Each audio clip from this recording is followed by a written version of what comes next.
It was November 6th, 1999 when two mysterious men set into motion a plan that they had been scheming for several weeks. In Canberra, Australia lived an elderly couple named Gregor and Irma Palasics. Around 9:30 p.m., the two masked men forced their way into the couple's home and ran towards Gregor and Irma. After tackling them to the ground, they bound both their hands and legs before demanding money and valuables. Gregor and Irma tried to resolve the situation by saying that they didn't have anything of worth inside their home. This led to the men savagely beating the elderly couple and resorting to ransacking the home in an effort to find cash and jewelry. The burglars eventually found exactly what they were looking for and sprinted out of the house afterwards. Gregor then called out for Irma once the thieves left, but got no response. His heart began to race as he struggled to free himself, but luckily he did break free from the cable ties and duct tape. He ran over to the hallway to find his wife motionless lying on the ground. It seemed that Irma's injuries were far worse than Gregor's own. Immediately after seeing his wife and getting no response out of her, Gregor rushed to call authorities. Medical officials arrived and determined that 72-year-old Irma had already died. Officials later revealed that she had sustained a broken nose during the burglary and she effectively drowned in her own blood since she had duct tape over her mouth. An interesting detail about the case is that the Palasics were victims of another two burglaries back in 1997 and 1998. Investigators are confident that all three of these burglaries are related. Authorities had collected DNA evidence that may lead to the culprits, but as you would imagine, this evidence wasn't very crucial at the time due to technological limitations. In the early 2010s, a $500,000 reward was actually introduced in an attempt to drive more attention to the case. Investigators did try and gather leads to solve this in the years that followed the event, but there was little to go off of. Aside from Gregor himself, there were no witnesses. Then in 2019, a certain individual's DNA was stumbled upon by police and they realized that it was a match to the DNA found back in 1999 at the Palasics house. This individual was a man named Stephen Fabrizi, who was 68 years old when he was linked to the burglary. Stephen wasn't confronted until 2023, but in September of that year, he did admit to being at the Palasics residence on the night of Irma's death. While he did admit that the purpose of the break-in was to steal valuables, he would deny having been involved in any sort of assault or murder. Stephen was later charged for Irma's murder. In court, prosecution brought up a prior conviction against Stephen where he planned to steal over $1.5 million worth of cigarettes. Stephen then tried to apply for bail, but prosecution brought up the likelihood that Stephen was going to escape the country if this was allowed. Turned out that Stephen had dual citizenship and was also a citizen of Hungary. He even owned a sizable piece of land in Hungary along with a savings account with over $250,000 stashed away. The judge ultimately refused the bail. The Palasics family later came out and said that they were incredibly happy that Gregor and Irma finally got some amount of justice. Officials also informed the public that they are looking into the identity of the second person involved in the burglary. They have a number of suspects in mind, but due to obvious reasons, they are keeping that information secret.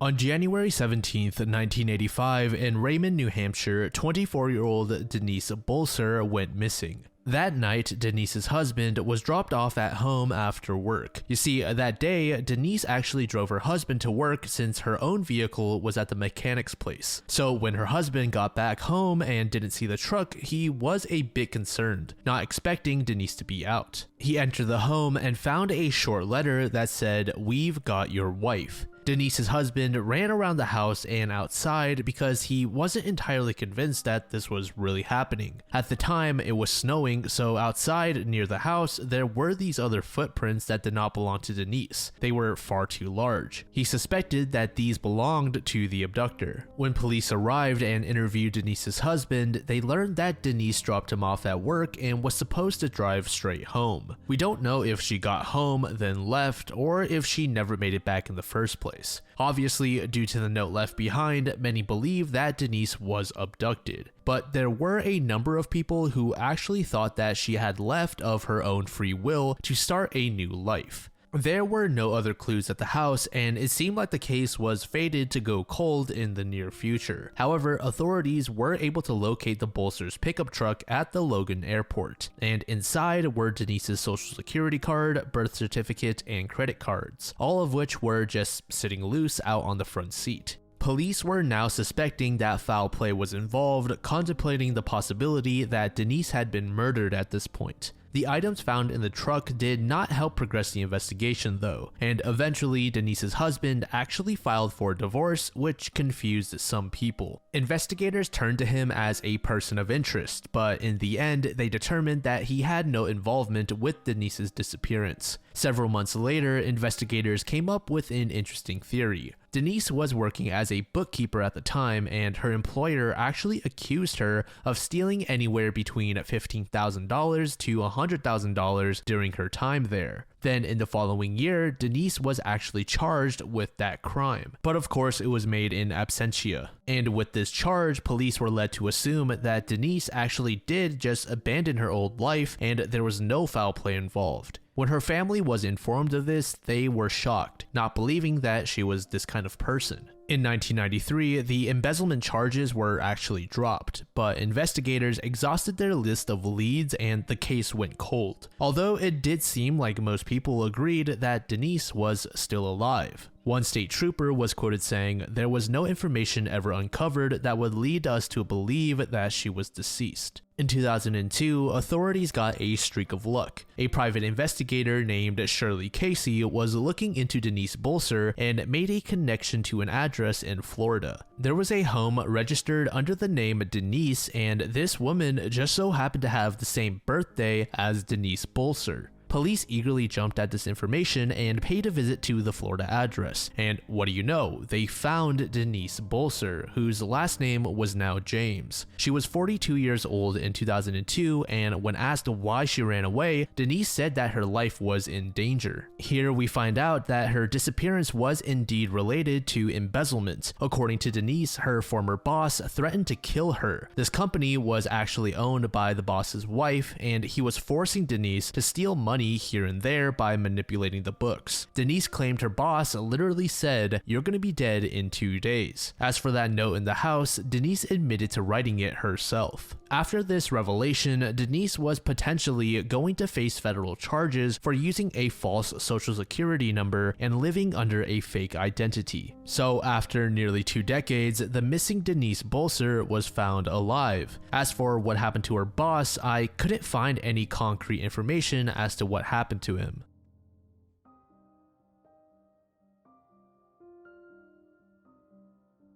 Kenyatta Odom, often referred to as Kiki, was a 5-year-old murder victim whose remains were found near Millwood, Georgia in December of 1988. Initially, her identity was also unknown, and it wouldn't be until 2022 when a name was linked to the victim. On December 21st, 1988, a trucker was making his way through Ware County, Georgia, when he noticed a TV in the forest next to Duncan Bridge Road. Inside the TV cabinet was a suitcase producing a foul stench. The trucker was immensely curious at this point, so he pulled out the black suitcase and realized that it was cemented shut. Using force and some hard objects found nearby, he was able to break the seal open, which exposed a duffel bag crumpled up inside. But without having to open up the duffel bag, the trucker saw what looked like a human. He puked and ran off back to his truck, where he called police.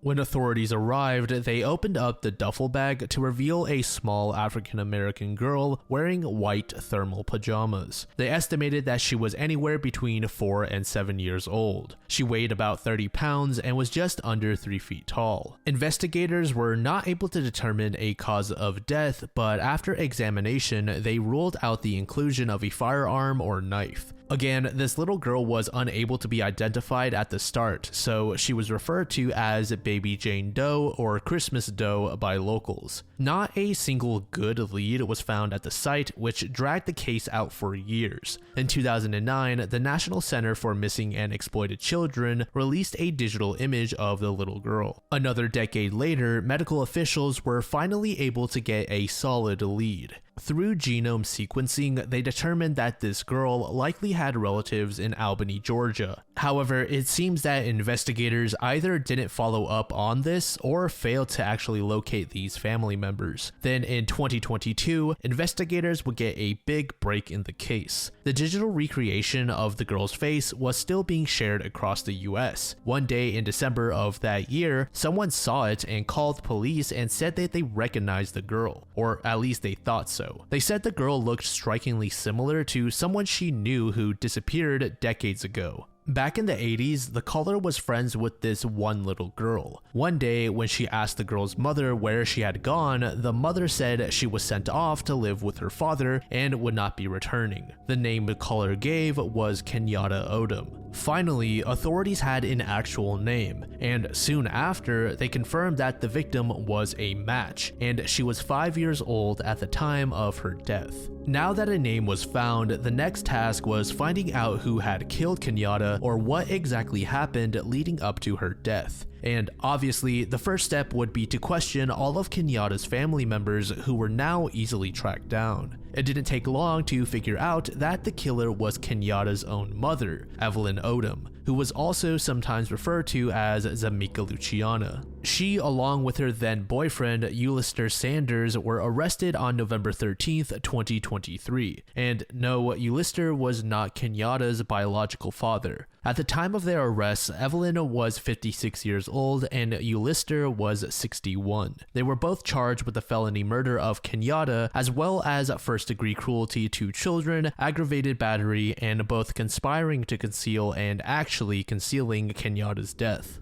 Authorities learned that Kenyatta's death was a result of her lower body being submerged into very hot water, which was borderline boiling, by her own mother. Why she did this, I have zero idea. She probably got some sort of sick pleasure out of it. But after dunking her 5-year-old daughter into the water, she sustained terrible wounds, which Kenyatta ultimately died to. In official documents, Kenyatta's feet and legs were said to be horribly disfigured. Evelyn and her boyfriend refused to take her to the hospital. Some of you might be wondering who Kenyatta's biological father is. Well, I tried to find this information, but it seems that even officials don't know. But it's not from a lack of trying.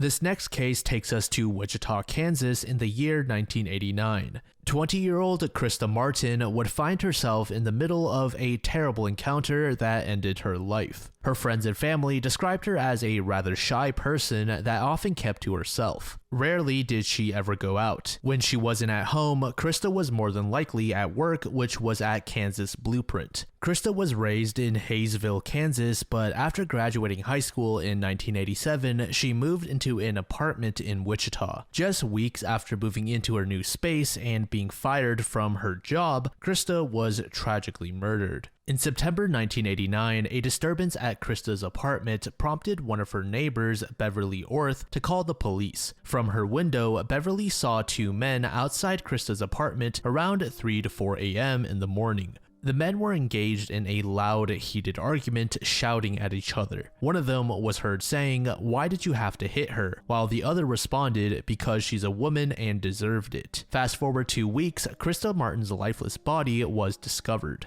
The final time she was seen alive was on October 1st, 1989, when she was with her friends at a local club called Toto's. Her body was discovered in her apartment at 1 a.m. on October 2nd, 1989. Concerned when they couldn't reach her, one of Krista's friends visited her apartment to check on her. Krista was found lying on her couch, fully clothed. Police investigating the scene found no signs of forced entry or burglary. There was no indication of a struggle, and initial reports suggested that Krista had not been sexually assaulted. However, in a 2009 Crime Stoppers special about Krista's unsolved murder, authorities stated that Krista had been beaten and sexually assaulted, possibly by the same person who had attacked her weeks before her death, in what was considered a domestic abuse situation. Initially, suspicion fell on Krista's friend who had discovered her body. He explained that he had become worried about her and just had a gut feeling to check on her in person. However, after questioning, he was ruled out as a suspect in Krista's murder. During the autopsy, it was revealed that Krista had suffered a blow to the head from a blunt object, with the injury located on the back left side. But investigators were unable to determine the specific object used in the attack, as no weapons were found at the scene. In fact, little to no evidence was found, so investigators had a tough time solving the case. Investigators were able to scrape together small traces of DNA evidence from the site, but due to technological limitations, it wasn't entirely valuable at the time. The DNA was submitted to the FBI in the early 90s in hopes that it would help identify a suspect, but this was not the case. This was done again in 2009 with the same result, and again in 2020, but this time they got a hit. Or rather, this 2020 submission would provide a possible identity 3 years after in 2023. The suspect's name was Paul Hart, but there was a bit of a problem. Paul had died in 1999 in a traffic accident in Memphis, Tennessee. Due to this, authorities had to collect DNA from his living relatives to test against what was found via a sexual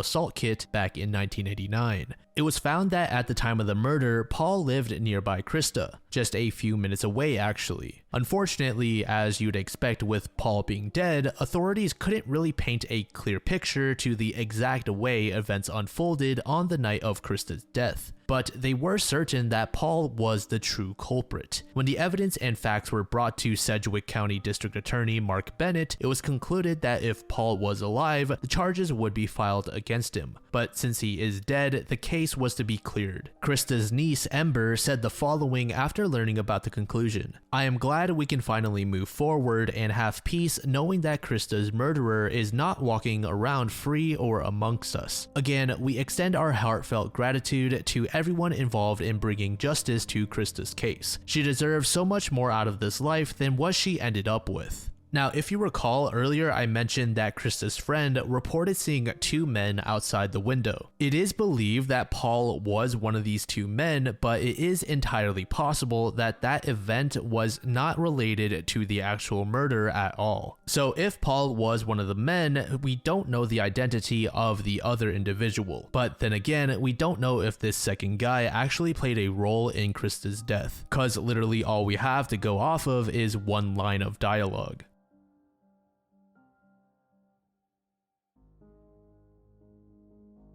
In Sullivan County, New York in 1975, there was a 36-year-old woman named Flora Stevens who worked at the Concord Hotel. On August 3rd of that year, Flora's husband, Robert Stevens, dropped Flora off at a hospital in Monticello for a scheduled appointment. Robert kissed his wife goodbye and told her that he'd be back soon to pick her up. He drove off, ran some errands, and went back to the hospital to pick up Flora. Minutes passed and there was no sign of her. Robert found this odd, but waited a bit longer. Flora never showed up. Something had gone terribly wrong.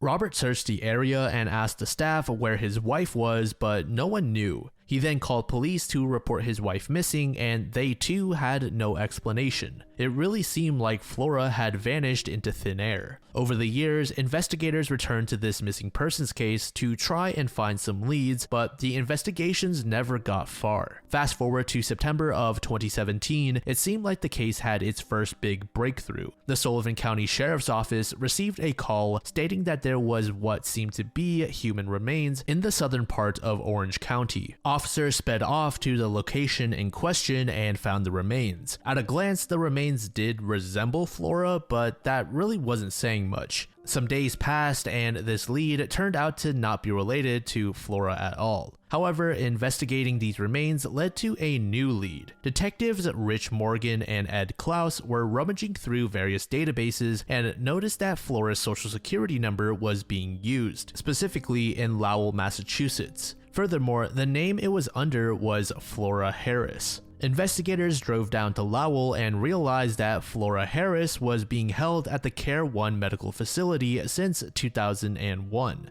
The detectives pulled out a photo of a young woman and showed it to Flora Harris, and she muttered out weakly, "Hey, that's me." The photo was of Flora Stevens. After several decades, she was finally found. Turned out that Flora had dementia and had been bouncing around a number of care facilities in New York and New Hampshire. According to a former employee at Care One named Festus Mbuva, Flora basically never mentioned her family. But when she did, she would only say that she had a rough marriage to an abusive husband. Whether or not this is true is tough to say, as Robert Stevens passed away in 1995 and was never suspected of being involved in her disappearance. And again, Flora does have dementia, so some things she recalls may not be accurate. Festus added that whenever she tried to pry and learn more about Flora, she'd say something like, "None of your business." Other facility workers mentioned that when detectives showed up, Flora was having a good day, and it was almost miraculous that Flora was able to make out the photograph, hinting at just how bad her mental state had gotten. While Flora herself has been found, and that is really an amazing discovery, there are still so many questions. Just what happened to her at the hospital, and how does she end up where she was? Some people who believe that Flora's husband really was abusive tend to think that Flora had just ran away, which, if the claim is true, is entirely possible. Detective Morgan said it perfectly. Most of the secrets are locked inside of Flora, and I don't think we'll ever get them.